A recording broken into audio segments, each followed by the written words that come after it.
Guys, good morning mga lods. Ito, update tayo kay kulit. Ano na siya mga lods, ang laki niya na.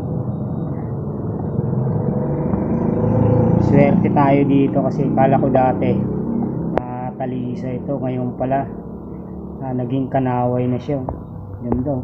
Yan yung pinapangarap natin magkaroon tayo ng ganyang kulay, yung kanaway. Kasi malang kanaway, hindi tayo makabili ng ganun eh. So eto, nagkaroon na tayo ng kanaway, sariling palahi pa natin yan, no? Ngayon lang pinapakain ko sa kanya mga lods, baby stag mister. Ito na update sa kanya mga lods. Ang ganda niya, no? Lalaki yan, street comb.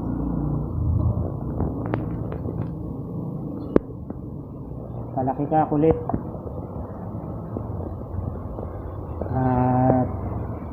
Naalbor ka pa nila, no? So gusto nilang hingiin si kulit. Eto guys, kaya tinawag ko makulit siya. Iba to sa mga sisiw ko na yung ibang sisiw ko paglabas pag binuksan ko yung kulungan, sobrang takot na takot. Eto siya guys, pag binuksan ko yung kulungan niya, lipad siya kaagad sa akin. Yan, napakaganda niya mga lods, oh. Isang buwan pa lang yan, pwede na kaya kabitan siya ng wing band. Pwede na siguro mga lods.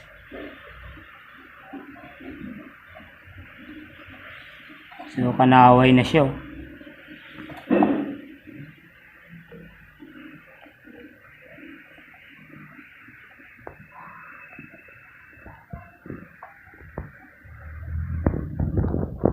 Ulit.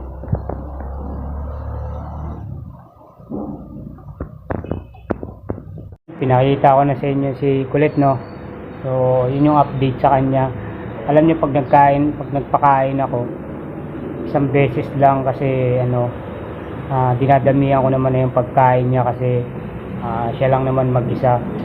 So dati sobrang liit niya, hindi natin alam kung mabubuhay siya, no? Hindi ko siya inuwi ng Bicol kasi nga sabi ko mamamatay lang doon, so sayang. Kaya ngayon, so ito na siya, sobrang laki niya na. Update ko na kayo sa kanya. Yun,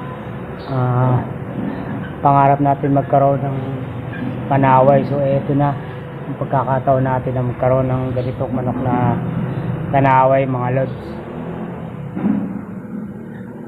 So, sana kanaway pa siyang binabae. Sobrang ganda niya mga lods. Sobrang ganda. So pinapalitan to ng kaibigan natin. Pinapalitan siya ng baldado, 3 baldado. So hindi ko nga alam kung dapat natin siyang palitan. So sayang din naman yun kasi magandang manok yun. Ito kasi sobrang na sa akin tong manok na to kasi sisiw pa talaga to. Alaga ko na. So at saka siya, sobrang malapit siya sa akin. Hindi siya katulad ng ibang manok na kailangan magpapakahirap kahuliin. Ito mga lods, pusa siyang lalapit sa iyo. Anak to ng talisay natin at saka ng super brown red na babae, yung itim. Kaya ang tawag ko na sa kanya, super gray, sariling palahi. Yan mga lods. Napakaganda. Sana to kanaway na binabay pa, no? So yung nanay naman nito nandoon, so ibabalik natin siya sa nanay niya kung hindi mapalitan. So napakataba niya mga lods. Ibang kapatid nito nasa Bicol, tapos yung isa naman yung puti dati, so dinakma nung mabait nating pusa. Gawit talaga yun eh, buisit. So ito, hindi ako makapaniwala na kapag palabas tayo ng kanaway, no? So sa sunod pag-usapan natin pala yan, yung sa mga gusto magpalabas ng ganitong kulay, no? Ganun lang pala. So hindi ko lang alam, pero sa akin bilang experience, so ganun lang pala magpalabas ng ganitong kulay mga lods.